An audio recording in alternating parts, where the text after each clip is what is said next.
Global multi-commodity project group Power Metal Resources has 14 different projects around the globe, plus a series of project IPO spin-off investments. Today, the AIM-listed company has taken a big step forward with a discovery at its 88% owned Molopo Farms project in Botswana, which is prospective for nickel, copper, and platinum group metals. Chief Executive Paul Johnson is here again to tell us all. Hello again, Paul. Hello, Alan. How are you doing? Well, it's a bit intense at the moment. Lots of things going on, which you'll expect, of course, given the announcement that we've just released on Molopo. Indeed. Well, we're going to focus solely on the Molopo Farms announcement today, and I'm going to bring up some slides that you've kindly provided us with. What have you found, and what are we looking at here? Yeah, sure. Well, just following on from your earlier points, Power Metal signed a transaction to acquire quite a large proportion of the remainder Kalahari Key shares, which is a conditional transaction subject to the local regulatory approvals going through, which we're working on at the moment. And following that, that will see us have an 87.71% interest in the Molopo Farms complex project. Going back in time, the project has been worked on for many years, and Power Metal first engaged in 2019. And on the screen in front of you now, you have the project map, and that shows the licensed areas as they stand today. Originally, they were circa 2,700 square kilometers of ground.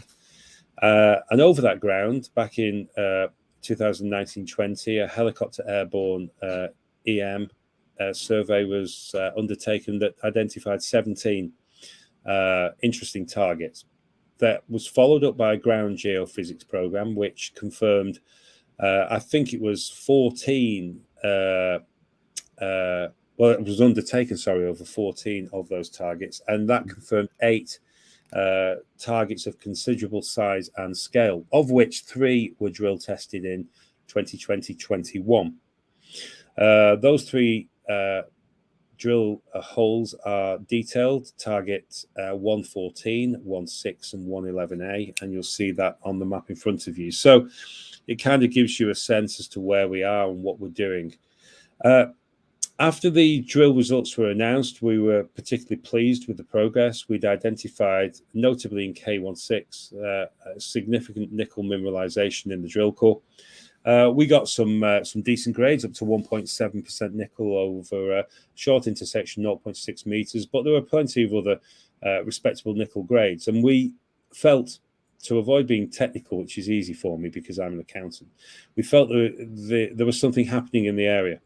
It took us a little while to sort out the structure of ownership of the project, but we did that with the announcement in May. And we've since launched a detailed geophysics program over 2 of the drill hole areas, K16 and K114. And the results of those programs, the preliminary results, are announced. We just announced. What you see, particularly over K16, is very exciting. So if perhaps we could move to the second image. Here we go. And there we go. And what you see on that second image is the preliminary geophysics image. Marked in the center in the oblong is BH16, which is borehole 16, or drill hole 16.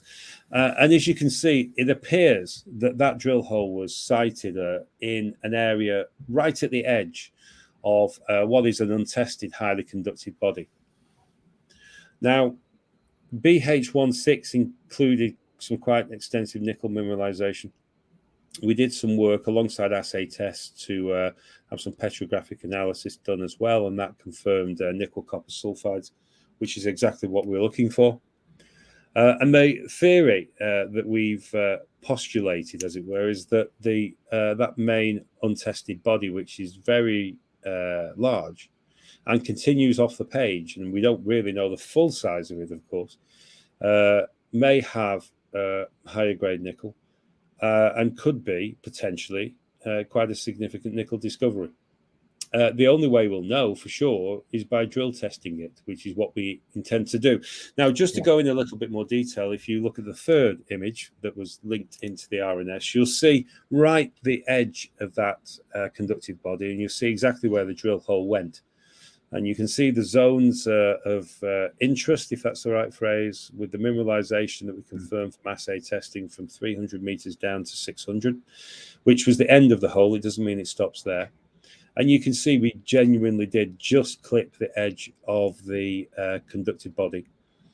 And there's many things that can happen in geology that can cause, that kind of result.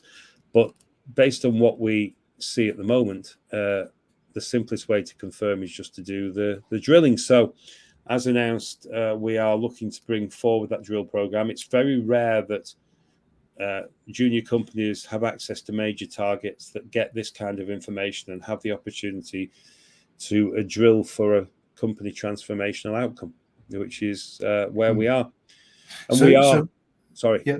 So Paul, in layman's parlance, are we looking at a monster at Molopo?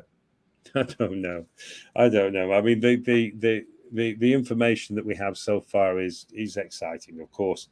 Internally within the business, as we said in the RNS, it's very exciting for the team.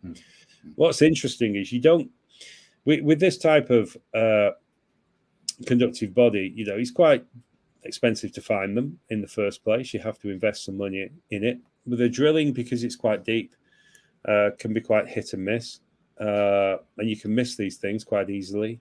On those very rare occasions where you get a hole that works, the impact on the company's valuation is sudden, quite dramatic. We saw Nova Bollinger in Western Australia 10 years ago, where they made a big nickel discovery, and their share price, I think, went from 5 cents to $5 in 8 months or something like that. A dramatic turnaround in the valuation of the company.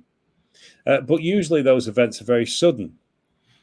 You don't find too many situations, I don't know any other, where you actually clip the conductive body and confirm the mineralization you're looking for, which gives people a choice, of course, as investors, to take a look at this information and decide whether this is a good investable proposition at this point, or if they want to wait to see what the results are of the planned upcoming drill program. It's quite a unique situation. Of course. So Paul, you mentioned an upcoming drill program. What are the next steps now, given you know what you know? Well, the team are in the field later on this week to do the practical preparatory steps.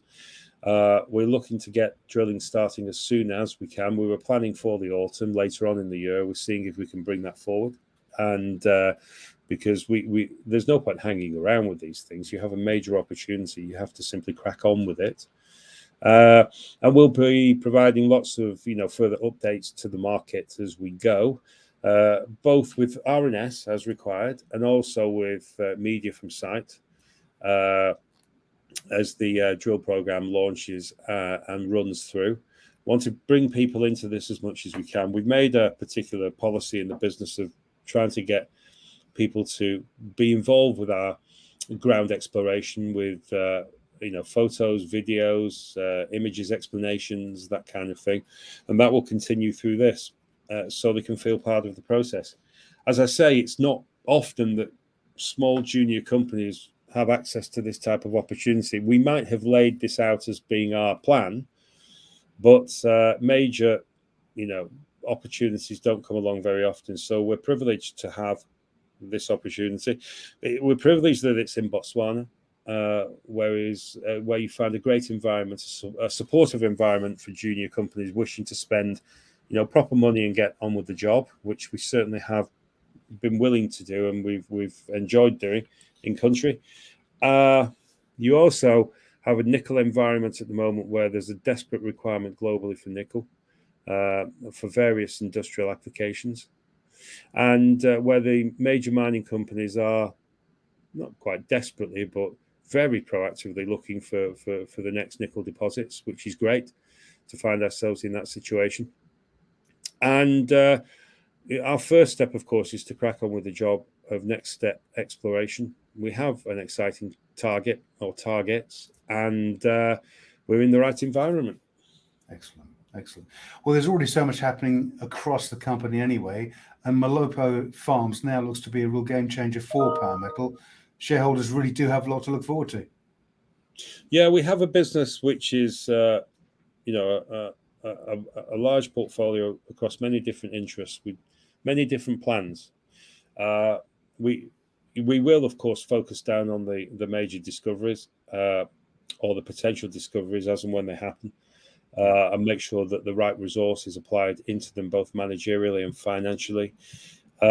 Times like this, I've been through a major discovery, Alan, with Metal Tiger and T3 when I was the CEO of that company, and they're quite intense times.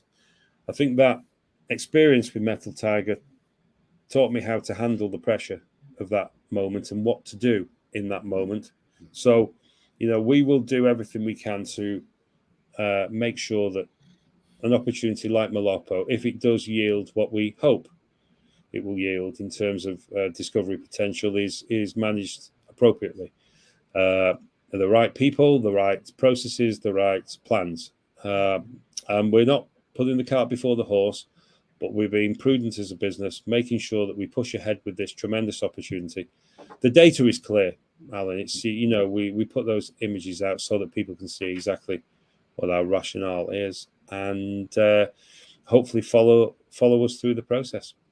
Excellent. Well, Paul, thank you for updating us today. We look forward to more progress from Molopo Farms. Paul Johnson, Chief Executive of Power Metal Resources, thank you for joining us today. Thank you, Alan.